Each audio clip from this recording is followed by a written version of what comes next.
네, 오늘은 두 도시 이야기, 당신의 종말로는 안녕하십니까? 다섯 번째 시간. 두 도시, 뭡니까? 바벨론과 새 예루살렘의 이야기죠. 그 바벨론은 이 계시록 17장, 18장에 구체적으로 묘사가 되어 있죠. 음녀라고 얘기를 하고, 새 예루살렘은 계시록 21장, 22절 하늘로부터 내려오는 그 도시는 신부라고 얘기해요. 그러니까 결국 음녀가 될 거냐, 신부가 될 거냐 그 차이라는 거예요. 그리고 바벨론에서 계속 살면서 거기에 심판과 저주를 당할 것인가, 아니면 새 예루살렘에 들어갈 것인가, 영원히 하나님과 함께 살 것인가. 이 두 가지 운명, 두 가지의 대조를 계시록에서는 이 마지막에 결론적인 부분으로 우리에게 그려주고 있습니다. 오늘 우리가 읽은 계시록 18장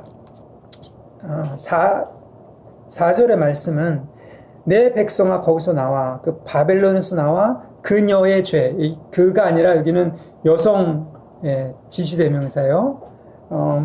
죄에 참여하지 말고 그녀의 받을 재앙을 받지 말라. 이 말씀은 우리가 좀 전에 읽었던 예레미야서 51장 45절을 반영하는 그러한 말씀인 거죠. 이사야서 48장 20절, 예레미야서 51장 6절에도 비슷한 말씀이 있습니다. 바벨론에서 나와야 된다. 이스라엘에게 있어서 이 가장 어떻게 보면 중요한 그러한 역사적인 경험이 두 가지가 있다면, 하나는 출애굽이고 하나는 바벨론 포로로 끌려가는 거였습니다. 그리고 바벨론에서 다시 나가서 그 하나님이 약속하신 그 땅으로 들어가는 것, 이것이 이스라엘 백성에서는 실제적인 그런 구원이었죠. 그래서 이 바벨론에서 나와서 돌아가는 것이 어떻게 보면 실제적인 그런 문자적인 의미일 수가 있어요. 예언적인 의미이면서. 그러나 그 당시 이사야 선지자뿐만 아니라 예레미야 선지자도 그랬지만, 그것은 그 문자적인 의미일 뿐만 아니라 영적인 의미가 더 있는 거죠. 그렇죠? 그래서 바벨론이라는 어떤 그러한 이 악한 시스템, 이 사단이 장악하고 있는 이 악한 시스템에서 벗어나서, 그렇죠? 하나님이 기뻐하시는 그러한 하나님의 시스템 속으로 들어가는 것.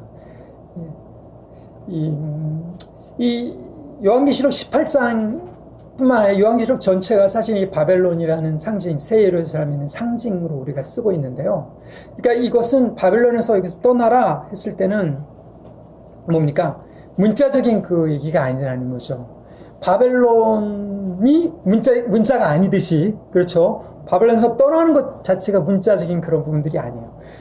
어떤 상징적이면서 동시에 영적인 의미가 있다라는 얘기죠. 그 죄에 참여하지 말라라는 것도 마찬가지인 거죠. 그러니까 요한계시록 전체를 보면서 이 바벨론 시스템이라는 것이 무엇인지를 알아야 우리가 제대로 거기에 대해서 반응할 수가 있다, 떠날 수가 있다 이 말이에요. 무슨 얘기냐? 물리적으로 이민을 가는 것도 아니고, 그렇죠? 우리가 집 밟고 땅 팔고 이 예루살렘으로 다시 돌아가라는 그런 얘기가 아니란 말이죠. 그렇죠? 어떤 사람은 이걸 문자적으로 받아들여서 바벨론에서 떠나야 된다 그래서 이 도시 문명을 떠나가지고 산에다가 자기들만의 남은 자들의 공동체라 그래갖고 거기서 이제 흰옷 입고 지내면서, 진짜 흰옷 입고 지내요. 지내면서 예수님 오시는 것을 기다리는 것을 바벨론을 떠나라라고 이렇게 얘기하는 그런 사람들이 있습니다. 역사적으로 이 구절은 정말 많은 식으로 해석이 됐어요. 바벨론 그 음녀가 누구냐, 종교개혁 당시에는 종교개혁자들이, 지금도 뭐 개혁주의 신학이나 이쪽 편에서는 카톨릭 그 당시에 그 교황주의를 음녀다라고 이렇게 얘기하는, 그러면서 이제 거기서부터 떠나야 된다 이렇게 역사적으로 해석했던 해석의 역사가 있습니다. 그러나 저는 굳이 그렇게 어떤 실제적인 그 음녀가 누구다라고 딱 정해놓고 그것에 대해서 하는 것이 아니라, 이 성경 전체를 통해서 이 바벨론이 왜 사도 요한이 요한계시록에서 음녀의 이미지로 썼고, 왜 새 예루살렘을 신부의 이미지로 썼는지, 이거를 가지고 우리가 적용을 해야 된다는. 그래서 지피지기면 백전백승이다 이 말이죠. 저걸 제대로 알아야 사실을 이길 수가 있는 거거든요. 버틸 수가 있는 거거든요. 그러니까 기본적으로 바벨론은 우리가 멸망시키는 게 아닙니다. 바벨론은 무슨 영적 전쟁한다고 얘기 되는 게 아니에요. 무슨 피하라 그랬지. 영적 전쟁에서 무너뜨리라 이렇게 얘기 안 했거든요. 우리가 읽었잖아요. 이사야도 그렇고 예레미야도 그렇고 요한도 그렇고 바벨론에서 피하는 것은 영적으로 살아남는 것, 그 죄에 참여하지 않는 것이지. 그 살아남는 것이지. 그러면서도 잘 들으세요. 살아남는 것이지 이 도망가거나 아니면 때려 없애는 그런 게 아니라는 거죠.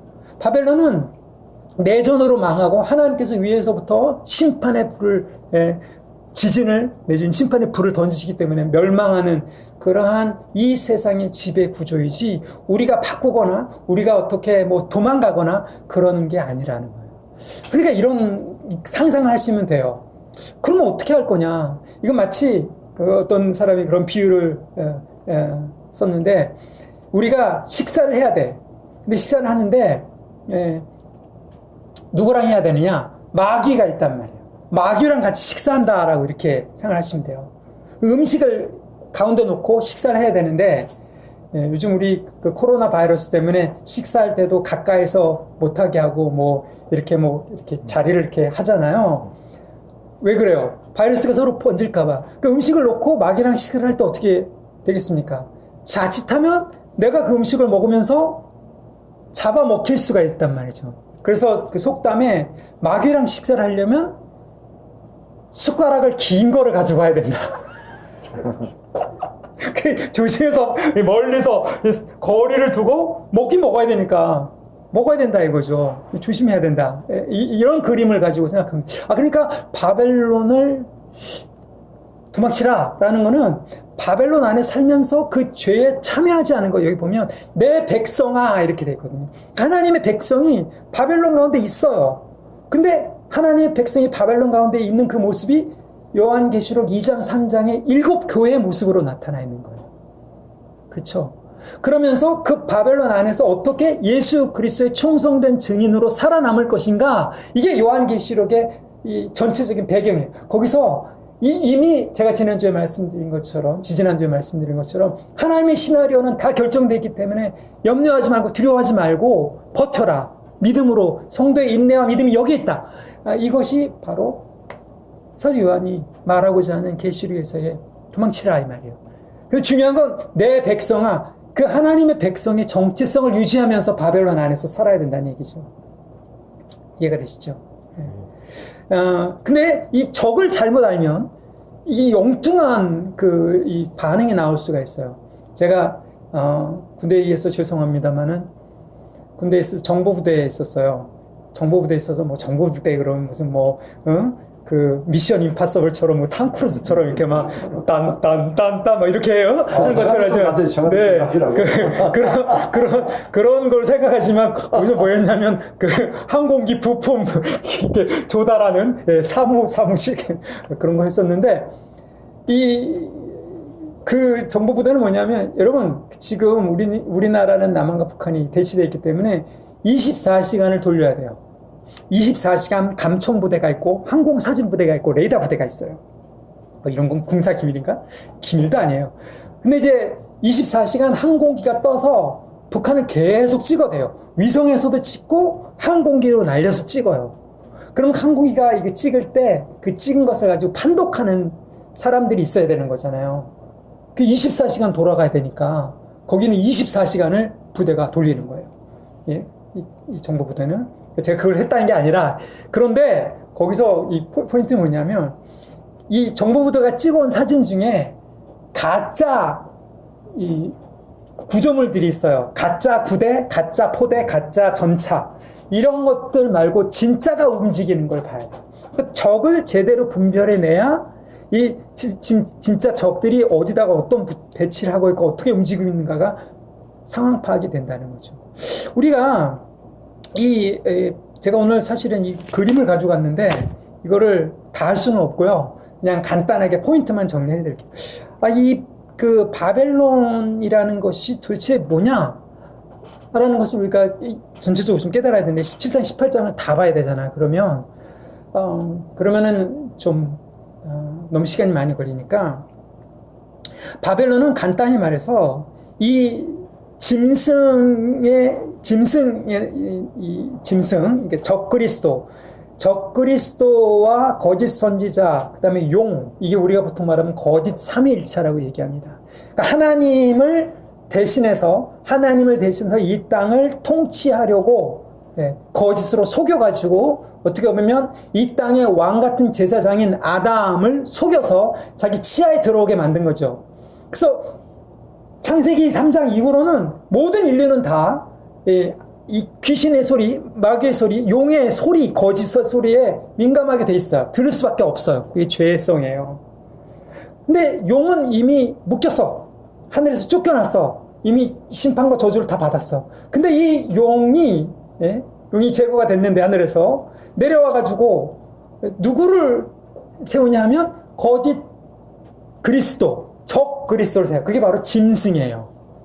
그 짐승은 어떤 식으로 나타나냐 하면 세상에 온갖 제국을 일으키는 왕의 모습들로 나타나요.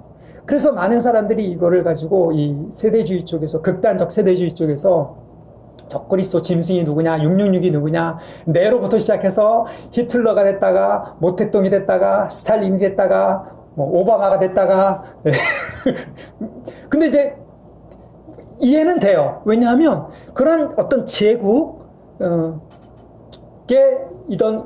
그런 다스리는, 압제하는 그런 인간의 뒤에서 나타나는 악한 영향력, 그게 바로 짐승의 모습이거든요. 근데 그 짐승이 누구를 또 이용하냐면 거짓 선지자. 그래서 그 계시록 14장에 보면 거기에 이 거짓 선지자와 짐승의 입에서 뭐가 나오냐면 개구리, 거짓의 말들이 나온단 말이에요. 성령의 사역을, 이 두 번째 짐승이라고 보통 얘기를 하죠. 이 거짓 선지자. 성령의 사역을 흉내내는 거예요. 다 흉내내는 거예요. 적그리스도도 그리스도를 흉내내는 거예요. 용도 하나님을 흉내내는 거예요. 그러나 가짜란 말이죠. 근데 이 존재들이, 가짜 삼일체들이 인간을 속여가면서 시스템을 만들었는데 그 시스템이 뭐냐? 바벨론이라는 거예요. 바벨론으로 대표되는 거예요. 바벨론의 시스템이 그럼 뭐냐? 정치, 경제 시스템인 거예요. 문화, 정치, 경제의 시스템을 가지고 세상의 모든 사람들을 속여가지고 하나님 나라가 이루지 못하도록 방해하는 그러한 세력이 바로 바벨론인 거예요.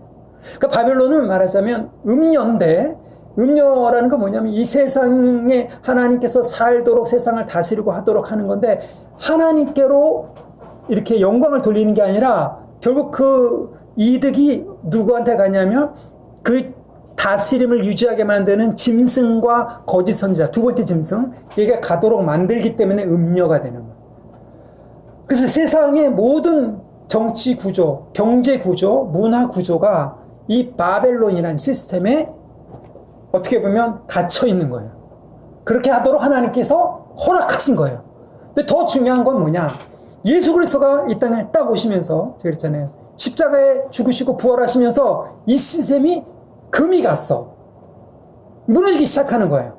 그렇죠? 그러면서 예수님께서 올라가시고 승천하시고 이 땅에 뭘 남겨놓으셨냐? 교회를 남겨놓으셨단 말이에요. 하나님의 백성을 남겨놓으셨어요. 하나님 나라가 임했는데 빵 하고 터졌어요. 그래서 이 적그리스도도 그렇고 이 권세자들, 주권자들이 사실은 힘이 없게 됐는데 지금 눈에 안 보이죠.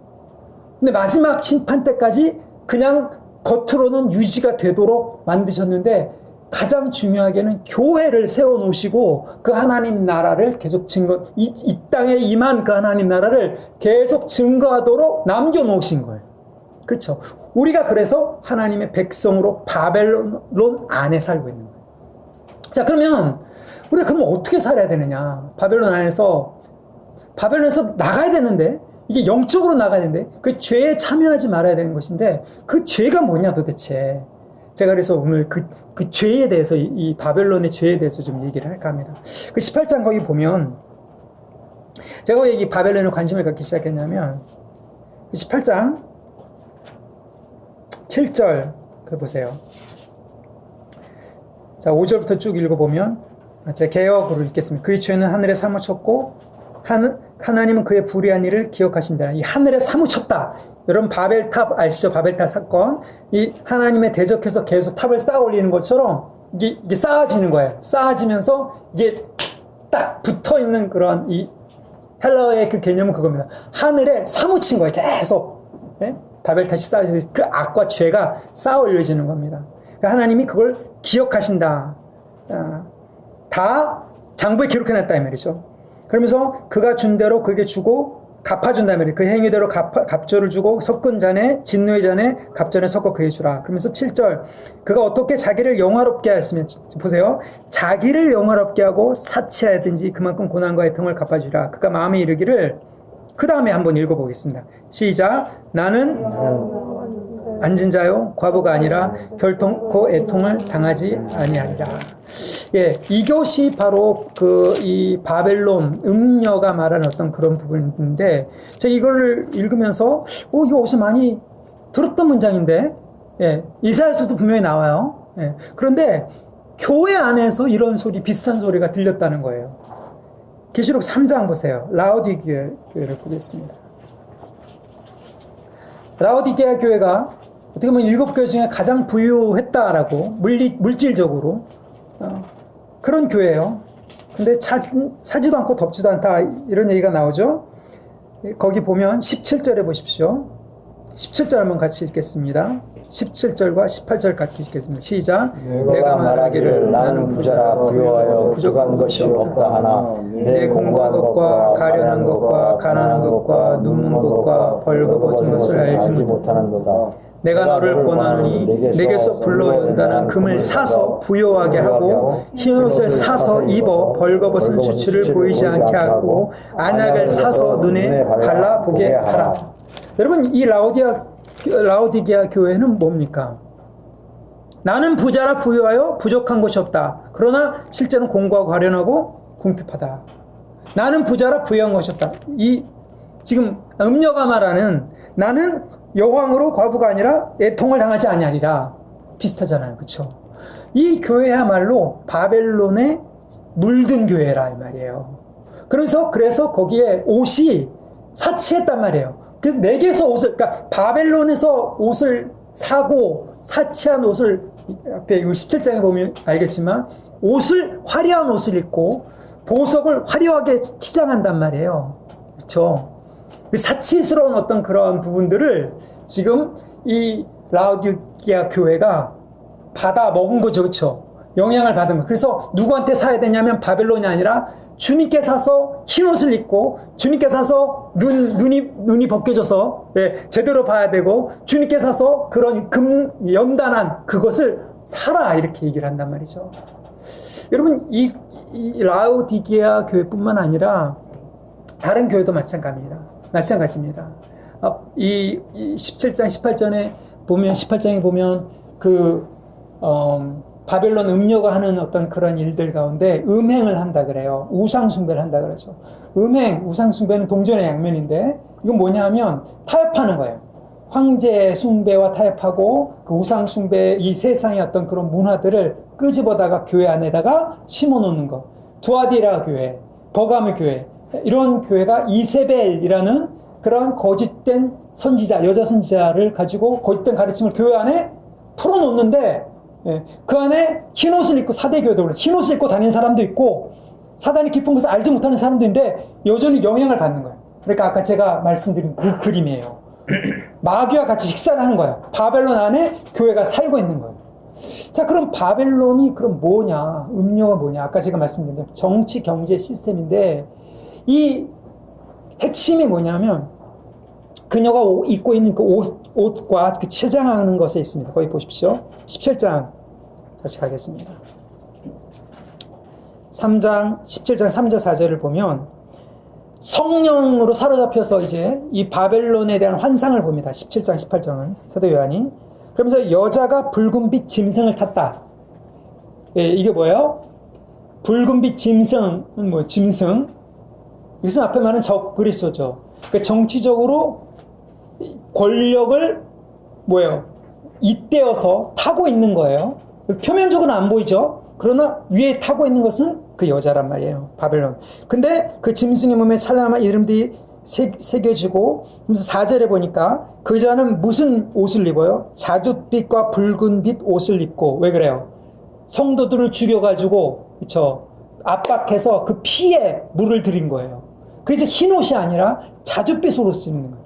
이 정치적으로 짐승의 권력을 힘입어서 압박하는 그러한 시스템. 네, 아까 우리 선교사님 잠깐 얘기하신 공산주의 시스템. 무슨 공산주의뿐만 아니라 이런 심각한 어떤 그 정치적인 압박 있잖아요. 응? 여러 지금 그 무슬림 지역에서도 그렇고 그 순교자들을 만들어내서 그 순교자의 피로 자기 옷을 물들이는 그러한 정치적인 그러한 세력, 그러한 시스템이 바벨론의 한 시스템이에요. 두 번째 뭡니까? 금과 보석과 진주로 꾸미고 이렇게 돼 있잖아요. 그렇죠? 금과 보석과 진주로 꾸미다. 여러분, 이게 바로 이 경제의 시스템입니다. 경제의 시스템. 그 당시 로마는 모든 나라에서 교역을 해가지고 그 제국 자체가 이 그 식민지를 건설해서 식민지에서 가지고 오는 그 18장에 보면 그 리스트를 쫙 나오잖아요. 상하부터 시작해서 뭐 금은 뭐라고 인간의 영혼까지, 노예까지 다, 인신매매까지 다 그런 것으로 하도록 돌아가는 그러한 경제 시스템, 착취적인 경제 시스템. 이거 뭘까요? 자본주의. 그 자본주의는 하나님 나라에 속하지 않는 시스템이에요. 우리는 어디 살고 있습니까? 자본주의 살고 있어요. 그 다음에 뭘까요? 그 손에 금잔을 가졌는데 가증한 물건과 그의 음행에 더러운 것이 가득하다. 이게 뭐예요? 문화적인, 아까 말한 정치적인 그런 시스템, 경제적인 시스템, 문화적인 시스템인데 음행이라는 거예요. 여러분, 이 문화적인 시스템이 뭡니까? 음행, 특별히 음란한 것을 부추기는 행위예요. 그래서 몇십 년 전까지만 해도 동성애 뭐 이런 것들이 말도 못 끊는데 지금은 오히려 동성애를 끊으면, 동성애 얘기하면 핍박을 당하는 시대가 온 거예요. 왜 그래요? 사람들의 가치관이 바뀌기 때문에. 그 동성애자들을, 물론 그들을 전도해야 되고, 근데 문제는 뭐냐면 그거 동성애가 죄다라고 얘기를 하면 그는 무슨 차별법? 차별당한다고 어떻게, 여러분, 그게 바로 바벨론 시스템인 거예요. 그 가치관을 바꾸는 게 음행이란 말이에요. 음란. 그러니까 이 육체적인 음란이 영적인 음란까지 가도록 바꿔주는 문화적인 시스템. 여러분, 이것이 지금 바벨론이 하고 있는 이러한 이 시스템입니다. 여기서 우리가 살아남으려면 아까 라우디게아 교회처럼 흰 옷을 입어야 되고 주님께 불로 사서 연단한 금을 사야 되는 거예요. 그러니까 누가 와서 동성애가 죄가 아니다. 뭔 소리야. 사회적으로는 죄를 형법이든 그게 아니라고 할 수 있어요. 그러나 하나님 앞에서 그게 죄잖아요. 그러니까 우리는 죄라고 얘기를 해야 돼. 그 죄라고 얘기하는 것 때문에 감옥을 가야 된다. 그럼 가야 돼. 여러분, 준비하셔야 돼요. 이게 이렇게 사회적 그랬잖아요. 바벨론은 우리가 막 시스템 그렇다고 해서 항의를 하지 말라. 내지는 어떤 그런 이런 이 시위하는 그런 사람들 제가 뭐라 그러는 것이 아니라 이 성경에 말하고자 하는 그 가치관이 뭔지를 정확하게 말할 수 있는 그런 믿음의 행위가 필요하다 이 말이에요. 그런 준비가 필요하다. 제가 지금 말씀드리고자 하는 것을 잘 기억하시면, 우리 지금 어디에 살고 있는가? 아까 말씀드렸잖아요. 가짜 이 정보 위성이나 정찰 비행기가 가서 가짜를 찍고 가짜를 분별해서 그 가짜라는 걸 분별해야 돼요. 우리는 지금 아직은 공산주의가 아닙니다. 그러니까 무슨 순교자를, 예전에 그랬어요. 예전에는 이 바벨론 시스템이 기독교가 들어왔고 순교자를 만들어내고 핍박하고 순교했어요. 그러나 한국에서 지금 순교당한 사람이 있습니까? 아직 요즘은 없어요. 그쵸? 그러니까 정치적인 지금 시스템에 의해서 압박당하는 공산주의, 중국이나 북한이나 이슬람 지역이나 그런 바벨론 시스템이 아니라 뭐가 지금 더 중요한 거예요? 착취 경제인 자본주의 시스템, 그리고 문화 제국인 이 문화적인 이 가치를, 잘못된 가치를 하고 있는 페미니즘과 동성애를 좀 온전케 되는, 내지는 진보적인 것이 옳다라고 이렇게 여기게 만드는 그러한 시스템 속에서 우리가 살고 있는 거예요. 그러니까 이거를 지금 마지막 때라 이 말이에요. 그러니까 어떻게 싸워야 되느냐? 여기 보면 내 백성아, 여러분 하나님의 백성이라고 그것을 인정한다면 그 백성의 정체성을 유지해야 돼요. 그러면 이제 물어봐요. 그러면 어떻게 먹고 살지 말란 얘기입니까? 다 때려치고, 직장 때려치고, 사업 때려치고, 흰 옷 입고, 바벨론에서 도망가서 그게 아니란 얘기죠. 제가 그걸 숟가락을 긴 거를 준비하셔야 된다. 그 가운데 타협하지 않는 가치관을 가지고 하나님의 백성으로서 장사해야 돼요. 하나님 백성으로서 사업해야 돼요. 그러니까 부자 되려고 하는 게 아니라는 거죠. 그거는 자본주의 시스템이에요. 부자 되세요? 그거 아니에요. 오히려 성경은 디모데전서에 부자들에게 명해서 이 세대에 부하려고 하지 말라라고 이렇게 얘기해요. 오히려 그것을 가지고 선한 것을 써서, 제대로 써서 하늘에 있는 상급을 쌓아라 이렇게 얘기한단 말이죠. 여러분 자본주의 사회에서 여러분 어떤 경제 생활을 하십니까? 어디에 돈을 쓰고 있습니까?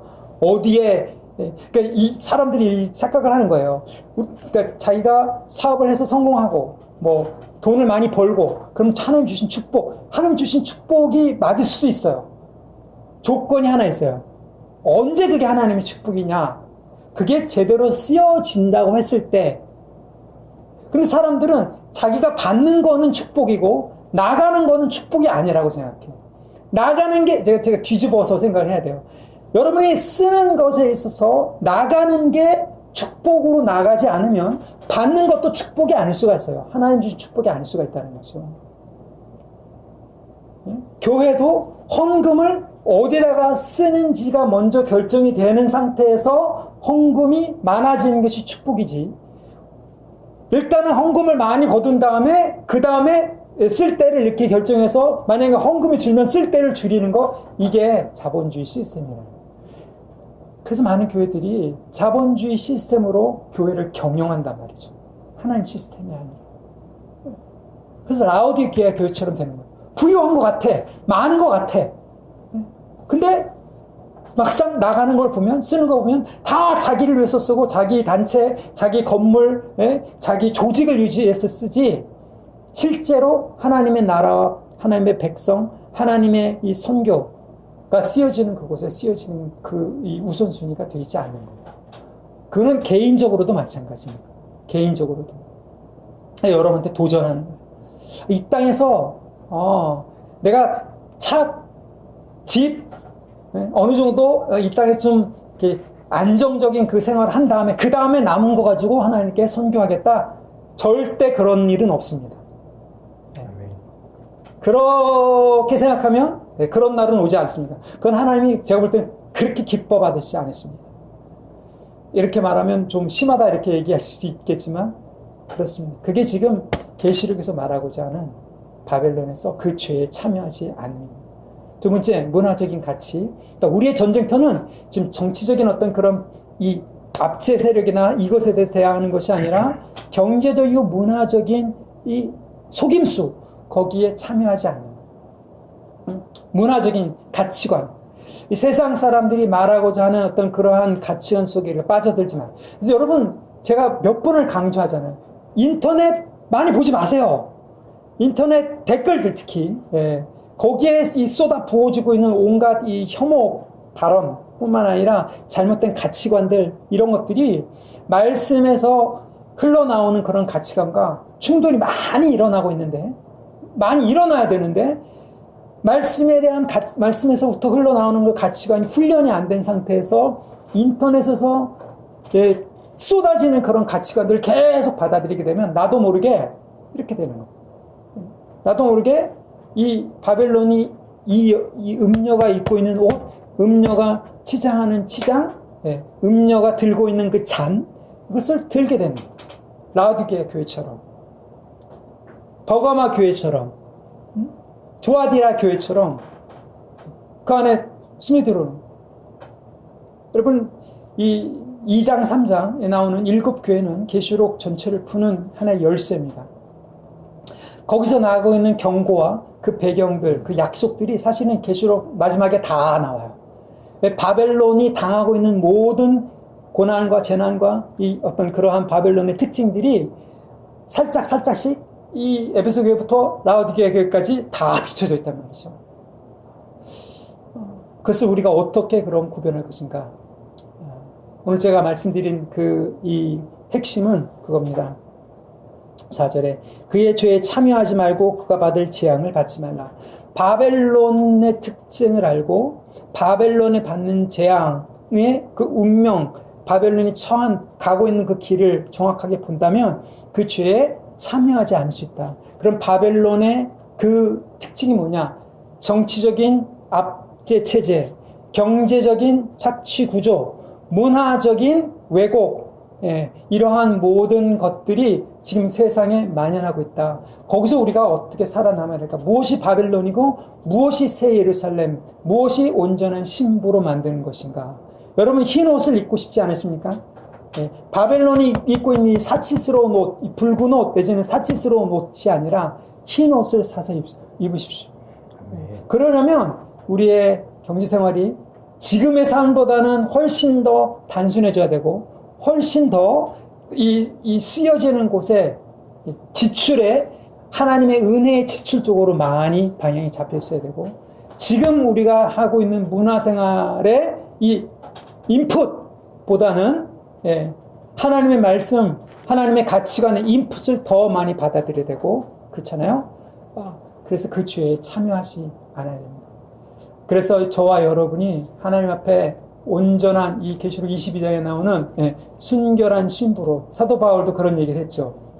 교회에 대해서 고린도 교회에서 고린도 후서에서 얘기를 하면서 내가 너희를 하나님 예수님 앞에 정결한 처녀로 중매하고 싶다. 정결한 교회, 거룩한 교회, 온전한 교회, 흰 옷을 입고 다니는 그런 저와 여러분이 되기를 예수님의 이름으로 축복합니다. 아멘. 우리를 그렇게 부르셨습니다. 그렇게 되도록 정하셨고 그렇게 되도록 우리에게 격려하고 계십니다. 우리가 계속해서 말씀에 집중하면서 이 종말의 때, 마지막 때에 다른 게 종말이 아니라 바벨론을 제대로 알고 그가 제대로 살아남는 게 종말이구나. 이것을 깨닫고 살아가는 저와 여러분 되기를 예수님의 이름으로 축복합니다. 아멘. 같이 기도하겠습니다.